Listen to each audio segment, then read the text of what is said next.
Good morning and I welcome you all to Yadnya Investment Academy. I hope you all are doing good. My name is Anush Mukashi and स्वागत है आप सबका आज की ताजा खबर में। तो चलिए वर्ल्ड इकोनॉमी के साथ करते हैं आज की ताजा खबर की शुरुआत। सबसे पहले news in the world economy section is about China. तो चाइना के बारे में बात करते हैं। इनके जीडीपी के नंबर्स आए हैं। तो आप यहाँ पे एक चार्ट भी देख सकते हो। This is quarterly GDP year on year change का ये चार्ट है। एंड इनका जो Q1 2024 का जो नंबर आया है दैट इज एट 5.3% से बड़ा है on a Y Y basis. And this number is seen as मतलब ये अबव एक्सपेक्टेशंस आया है। It has beaten the expectations and यहाँ पे एक मैन्युफैक्चरिंग लेड रिवाइवल देखा जा रहा है। अब ये जो नंबर आया है 5.3% ये अबव एक्सपेक्टेशंस क्यों कहा जा रहा है? तो जो रॉयटर्स का पोल था तो उनके हिसाब से दैट नंबर वाज रफली 4.6%। एंड कंसिडरिंग दैट इसे एक अबव एवरेज ये नंबर आया है। नाउ जो इंडस्ट्रियल प्रोडक्शन है अब वन बाय वन डाइसेक्ट करके अगर हम इसको समझे तो जो इंडस्ट्रियल प्रोडक्शन है तो वो बढ़ा है by 6.1% on a Y Y basis. जबकि जो प्राइसेस है इंडस्ट्रियल प्रोड्यूसर के जो प्राइसेस है तो वो डिक्लाइन हुए हैं बाय 2.7%। कंटिन्यूड एक डिफ्लेशनरी प्रेशर यहाँ पे देखा जा रहा है। देन इसके बाद जो फिक्स्ड एसेट इन्वेस्टमेंट जो है तो वो बढ़े हैं by 4.5% Y Y, led by increase in manufacturing investment offset by जो fall in property investment जो चाइना में दिख रहे हैं। बेसिकली जो प्रॉपर्टी क्राइसिस जो चल रहा है चाइना में उसके उसका एक ऑफसेट यहाँ पे देखा जा रहा है। देन जो रिटेल सेल्स है तो ओवर द क्वार्टर्स 4.7% से बड़े हैं बट जो ओवरऑल पीरियड था तो स्लगिश ही रहे हैं ऐसा यहाँ पे कहा जा रहा है। वेराज ओवरऑल अगर एक थीम देखें यहाँ पे कि किस वजह से ये बड़े हैं तो एक्सपोर्ट्स एंड कैपेक्स जो हुआ है फॉर द न्यू एनर्जी तो इसी की वजह से एक ज्यादा ग्रोथ आई है ऐसा यहाँ पे कहा जा रहा है।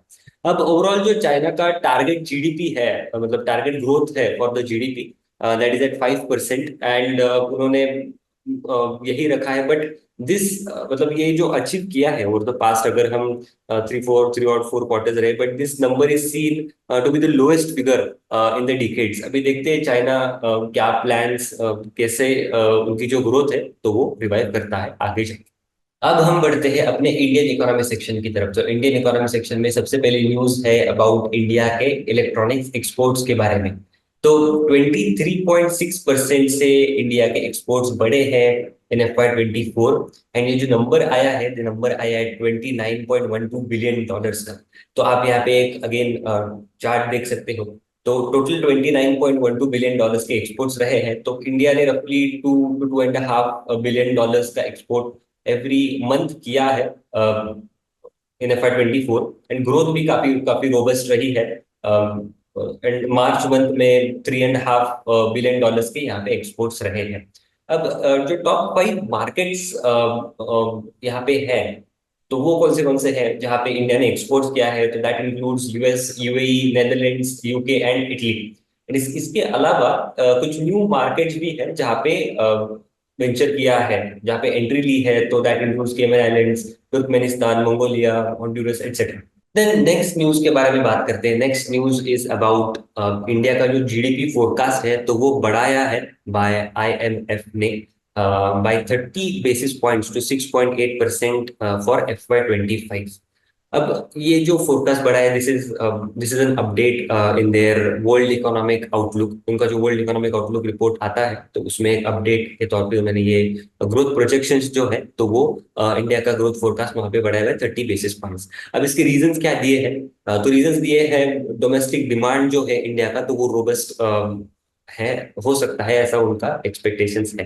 अब ये जो नंबर है 6.8% का तो ये नंबर एक स्लाइटली लोअर है as compared to what the government projections are. Government projections are 7% approx for the real GDP number, real GDP growth का number for India. Whereas FY26 का नंबर अगर हम देखें तो FY26 का growth projections by IMF itself 6.5% and वहां पे भी उन्होंने सेम रीजंस दिए हैं कि domestic consumption, then even rising working age population, capex plans, बाकी जो इन्वेस्टमेंट्स हो सकते हैं तो उस हिसाब से they are expecting a 6.5% growth in FY26। अब क्या हेडविंड्स भी हो सकते हैं, तो क्या हेडविंड्स भी इसमें मतलब फैक्टर्ड इन है? तो yes, they are also saying कि कुछ हेडविंड्स भी हो सकते हैं, लाइक क्रूड ऑयल प्राइस अगर बढ़ता है, देन कुछ बॉटलनेक्स आते हैं सप्लाई चेन, कुछ डिस्ट्रप्शंस आते हैं, तो वो भी यहाँ पे इम्पैक्ट हो सकते हैं। बट ओवरऑल जो डोमेस्टिक डिमांड है, तो उसका मतलब वहां पे ज्यादा स्किल हो सकती है ग्रोथ, वहां से ज्यादा एक ज्यादा लेग ऑफ ग्रोथ वहां से आ सकती है, ऐसा उनका यहाँ पे कहना है।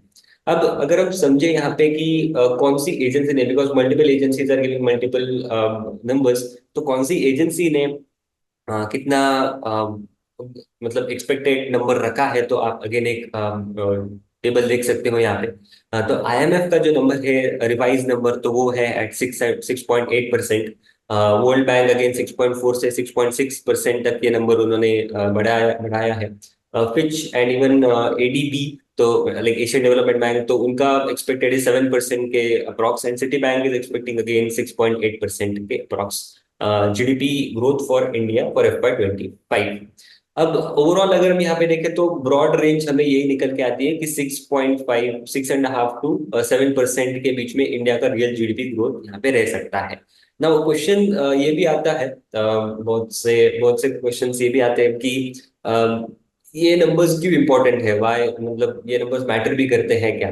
तो मतलब ये नंबर्स हमने हमें एक ब्रॉड डायरेक्शन देते हैं, हमने मतलब ये नंबर्स एब्सोल्युटली मतलब पिंच ऑफ सॉल्ट से लेने चाहिए, बट एक ब्रॉड डायरेक्शन के लिए numbers, these numbers are very useful. जैसे कि अगर ये नंबर्स यूज करके हम कहाँ पे यूज कर सकते हो, we can plan it in our, मतलब ये नंबर्स हम अपने फाइनेंशियल प्लानिंग में यूज कर सकते हैं। कि मुझे कितने की एसआईपी करनी है, तो मुझे अगर उस टाइम तक इतना कॉर्पस चाहिए, तो मुझे एक्सपेक्टेड रिटर्न भी चाहिए इन कैलकुलेशंस में।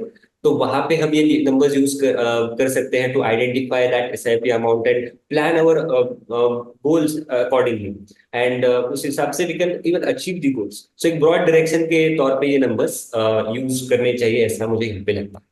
अब हम बढ़ते हैं अपने स्टॉक स्पेसिफिक सेक्शन की तरफ। तो स्टॉक स्पेसिफिक सेक्शन में हम फर्स्ट न्यूज पढ़ेंगे अबाउट आईसीआईसीआई लोम्बार्ड के बारे में। तो इनका Q4 का रिजल्ट आया है, एंड जो ग्रॉस डोमेस्टिक प्रीमियम इनकम जो है, दैट इज प्रीमियम इनकम, तो वो बढ़ा है बाय 17.8% से ऑन अ वाई बेसिस, जबकि इंडस्ट्री का एवरेज ग्रोथ रहा है एट 12.8%। सो इन्होंने आउटपेस किया है इंडस्ट्री ग्रोथ को। देन कंबाइंड रेशियो के बारे में अगर हम बात करें, सो कंबाइंड रेशियो क्या है? तो लॉस रेशियो जो है, तो क्लेम प्लस जो एक्सपेंसेस है, तो इसको अगर हम कंबाइन करके as a percentage of premium देखें, तो इन शॉर्ट ये कंबाइंड रेशियो इसको ऐसे कैलकुलेट होता है। तो कंबाइंड रेशियो इनका है एट 103.3%। तो ऑन अंडर राइटिंग बेसिस ये लॉसेस में है, बट कंसिडरिंग जो इन्वेस्टमेंट इनकम भी ये इंश्योरेंस कंपनी जनरेट करती है, तो उस बेसिस पे ऑन अ नेट बेसिस ये प्रॉफिट जनरेट करते हैं। बट कंबाइंड रेशियो 103 होना अंडर राइटिंग बेसिस पे ये दिखाता है कि they are making losses. So combined ratio जो है, तो वो है एट 103.3% फॉर FY 24, बट दो ये इम्प्रूव हुआ है after Covid. But overall industry का जो कंबाइंड रेशियो है in the general insurance space, तो वो इतना ही हाई रहता है। देन जो पैट अमाउंट है, तो वो बढ़ा है by 10.9% on Y Y basis. Plus इनका जो मार्केट शेयर है, तो वो it stands at 8.6% for overall FY 24। Then कुछ की सेगमेंट्स के बारे में बात करते हैं। तो मोटार सेगमेंट जो इनका की सेगमेंट है, तो वहां पे जो प्रीमियम में रेट हाइक्स है, तो वो हुई भी नहीं है, अनाउंस भी नहीं की गई है अब तक। बट डिस्पाइट दैट जो लॉस रेशियोज हैं इनके, तो वो मॉडरेट होते हुए यहाँ पे दिखे हैं from 72% to 65%। Then apart from that जो हेल्थ इंश्योरेंस का इनका सेगमेंट है, तो mostly they operate in a group segment, group health insurance. But इनका जो रिटेल एजेंसी का चैनल है, तो वो भी अच्छी तरीके से बढ़ा है by 23% in overall FY 24। Then most important number जो है यहाँ पे, जो एक्सपेंसेस ऑफ मैनेजमेंट रेशियो का नंबर है, तो यहाँ पे there is a regulatory cap की है, 30% तक ही होना चाहिए, specially in the non life general space में। एंड इनका 30% के बिलो ही आया है based on their calculation. So pretty moderate to good set of numbers from ICICI Lombard. Then next news के बारे में बात करते हैं। Next news is about Angel One. तो इनके भी रिजल्ट्स आए हैं। ओवरऑल जो इनका टोटल इनकम है तो वो बढ़ा है बाय 28% से on a quarter on quarter basis. जो पैट है तो वो भी बढ़ा है बाय 31% on a quarter on quarter basis. अब ये क्यों बढ़ा है इतना, तो अगेन आप यहाँ पे एक टेबल देख सकते हो। तो जो क्लाइंट एक्विजिशन मैट्रिक्स है तो वहां पे टोटल क्लाइंट बेस जो है तो क्वार्टर ऑन क्वार्टर वो 14.3% से बढ़ा है। देन जो ग्रॉस क्लाइंट एक्विजिशन है तो वो बढ़े हैं बाय 17.2% से on a quarter on quarter basis.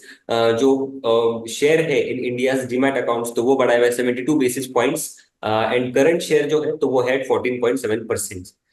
Then transaction matrix अगर हम यहाँ पे देखें तो नंबर ऑफ ऑर्डर्स आप देख सकते हो तो 34.5% से ये नंबर ऑफ ऑर्डर्स बढ़े हैं।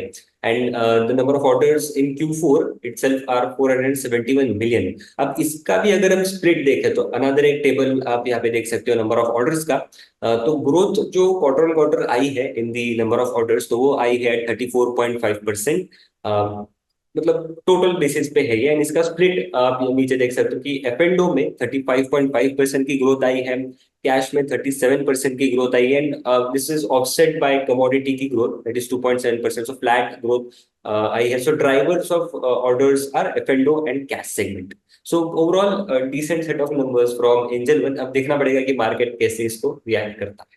Then next news is about Ambuja Cements के बारे में। तो अंबुजा सीमेंट्स में जब अडानी ने इन्वेस्टमेंट किया था, बेसिकली एक्वायर किया था जब अडानी ने अंबुजा सीमेंट्स को, तो वहां पे कुछ वारंट्स उन्होंने सब्सक्राइब किए थे, इक्विटी बॉन्ड्स। तो इसी के चलते ये जो 20,000 करोड़ का जो फिगर है तो ये इन्होंने over the period, over the tranches इन्होंने इन्फ्यूज किए हैं इनटू अंबुजा सीमेंट्स। एंड ये लास्ट जो ट्रांच थी तो रफली 8,339 करोड़ की ये ट्रांच थी। एंड ये जो टोटल अभी इंफ्यूजन हुआ है तो इंफ्यूजन ओवर द पीरियड हुआ है 20,000 करोड़ का। एंड इसी के साथ जो टोटल स्टेक है इनटू द कंपनी तो वो बढ़ा है 3.6% से टू 70.3% तक। अब ये जो टोटल अमाउंट है ऑफ 20,000 करोड़ तो वो कहाँ यूज होगा, तो ओवरऑल एक एस्टिमेट ये है कि जो कैपेसिटी एक्सपेंशन प्लान्स है फॉर रिगार्डिंग अंबुजा तो वहां पे यूटिलाइज हो सकता है। जो capacity expansion plans are like current capacities रफली 70 MTPA एंड उनको वो डबल करनी है by FY 28, so next I think 4 years में।